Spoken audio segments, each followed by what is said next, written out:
سلام دوستان، سمان شریعتی فر هستم. اینجا کانال یوتیوب منه و خیلی خوش اومدین.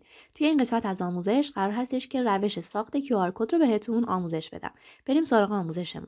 حالا QR کد چی هستش، به چه دردی میخوره؟ ببینید زمانی که شما برای مثال یه کارت ویزیت میخواید طراحی بکنید، خب میتونید چیکار بکنید؟ بیاید مثلا لوگو قرار بدید و شماره تلفن، آدرس، ایمیل، وبسایت، همه چی رو بخواید قرار بدید. اما شما برای اینکه کارتون شیک‌تر باشه، ساده‌تر باشه و برای مثال زمانی که کارت ویزیت رو میبینن فوری لوگو رو ببینن و تمرکزشون روی اون باشه، میتونید لوگو رو قرار بدید، مثلا آدرس رو قرار بدید و منظورم از آدرس همون برای مثال اسم شرکت و بیاید یک QR کد فقط قرار بدید که زمانی که با گوشیشون اسکن میکنن، اسکن هم به این صورت هستش که شما دوربین گوشی رو که میارید، اگر که توی تنظیماتش اسکن QR کد فعال باشه، زمانی که روی کارت ویزیت میگیرید دوربین گوشیتون رو میبره برای مثال به اون اطلاعاتی که توی اون QR کد هستش و به همین دلیل هستش که از QR کد استفاده میکنن که میتونیم داخلش ایمیل، وبسایت، تلفن و هر اطلاعاتی که داریم رو در اون قرار بدیم و با اسکنش به اون اطلاعات دست پیدا بکنن. این از این. خب حالا میخوایم بسازیمش این QR کد رو.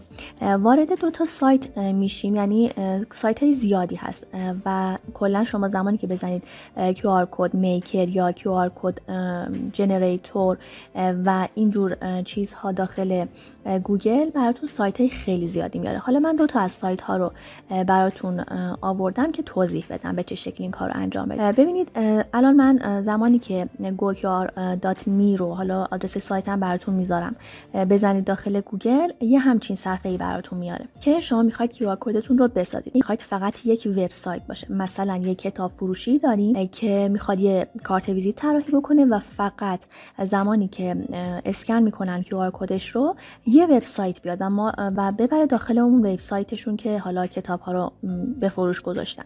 میایم فقط از این استفاده میکنیم، یا اینکه یه تلفن میخوان فقط داشته باشه، لوکیشن باشه که باید ببرید توی گوگل مپ و آدرس رو بیاید اینجا قرار بدید، ایمیل و به همین صورت. حالا من میخوام که برای کارت ویزیت این کارو بکنم، پس به اطلاعات بیشتری نیاز هستش. برای این مثال میام اسمم رو اینجا وارد میکنم، همینطور که میبینید داره میسازه با توجه به اطلاعاتی که دارم بهش میدم. خب حالا من همه اطلاعات رو وارد نمی کنم، مثلا حالا اینجا یه حالا وبسایتی همینجور به این صورت میزنم. خب ببینید الان این QR کد من ساخته شد که شما میتونید که تمام این حالا چیزایی که هست رو پر بکنید که اطلاعاتتون تکمیل باشه. زمانی که QR کد ساخته شد میایید دانلود رو میزنید که حالا اینجا یه سری اطلاعات دیگه از شما میخواد. مثلا بهتون میگه که اندازش به چه اندازه این چیزای داخلش به چه صورتی باشه که خودش پیش‌فرض همین L رو قرار داده. ازتون میخواد که بوردر رو انتخاب بکنید که ببینید زمانی که ما بوردر انتخاب میکنیم این سایزش کم و زیاد میشه، همینطور که میبینید که ما همون 1 رو قرار میدیم. از این قسمت میتونید سایز رو تغییر بدید اگر که خواستید و این فرمت ها برای به چه فرمتی حالا سیو بکنید. میتونید SVG سیو بکنید. SVG فرمت وکتوری هست، برداری هستش و PNG JPEG به این صورت میتونید خروجی بگیرید. مثلا من میخوام PNG خروجی بگیرم. حالا اول بیام از این قسمت رنگش رو تغییر بدم. ببینید فورگراند یعنی همین خط و خطوطش رو رنگش رو تغییر میده. بک‌گراند میاد اون زیرش رو تغییر میده که به چه رنگی باشه. حالا من مثلا این رو انتخاب کردم و به فرمت PNG میخوام ذخیرش بکنم. به این صورت ذخیره شد. خب حالا من میام داخل دانلود هام. اگر توی قسمت دانلود هام برای مثال برای من آورده با فرمت PNG همینطور که میبینید، من میگیرم میارمش داخل فتوشاپ و میخوام ازش استفاده بکنم و جایی که میخوام قرارش بدم، شما میتونید همون رنگ سیاه و سفید رو قرار بدید و بعداً بیارید اینجا با حالا توی هر نرم افزاری که خواستید، مثلا ایلستریتور، فتوشاپ، هر جا که دوست داشتید ببریدش و خودتون رنگش رو عوض بکنید، حالا اونجا تغییرش ندید.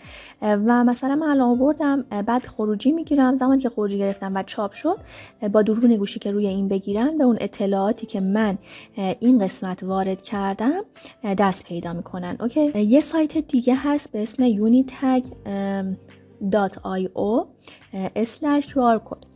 که من برای مثال میخوام اینجا براتون یه QR کد دیگه بسازم که ببینید به چه شکلی هست. کلا این سایت بعد ثبت نام بکنید که کاری هم نداره، یعنی ایمیل و پسورد میدید، بعد یه کد به ایمیلتون میاد، اون کد رو کپی میکنید میارید اینجا وارد میکنید و ثبت نامتون انجام میشه، کار خاصی نداره. و بعد که ثبت نام کردید یه همچین تصویر براتون میاد، یعنی که شما از این قسمت میاد QR کد رو انتخاب میکنید. زمانی که QR کد رو انتخاب کردید از این قسمت کریت رو انتخاب میکنید و حالا میخوایم بسازیمش.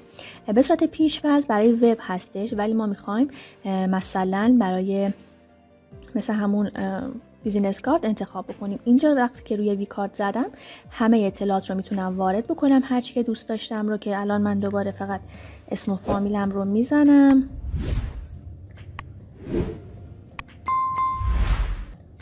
به این صورت. خب و سیو کلوز رو میزنم که این ساخته شد برای من QR کدم، که میتونید از این قسمت تمپلیت هر مدلی که دوست داشتید رو انتخاب بکنید.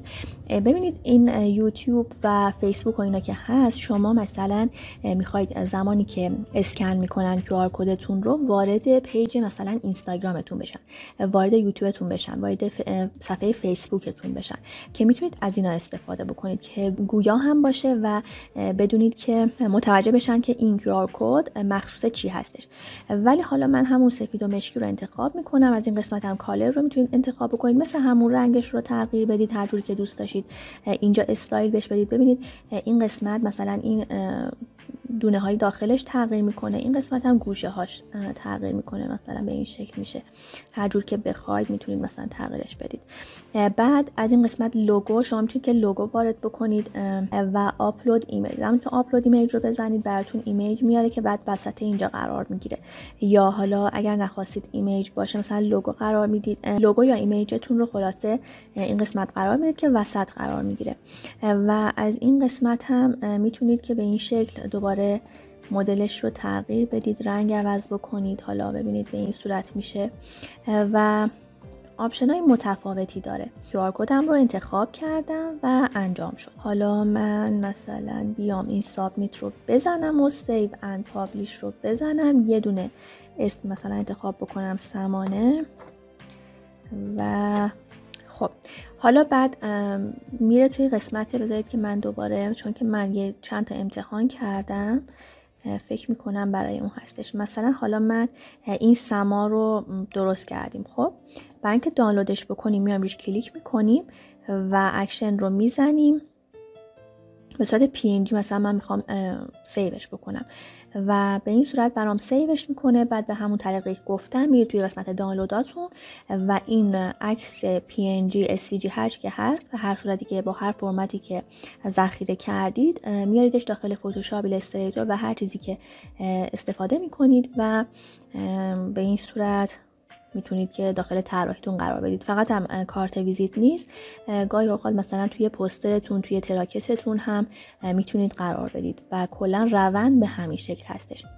خب دوستان، امیدوارم که از این آموزش خوشتون اومده باشه و براتون مفید بوده باشه. ممنون میشم که سابسکرایب بکنید و نوتیفیکیشن رو روشن بکنید که ویدیوهای جدید که میذارم بهتون اطلاع بده و لایک و شیر کنید. و تا آموزش های دیگه، خدا نگهدار.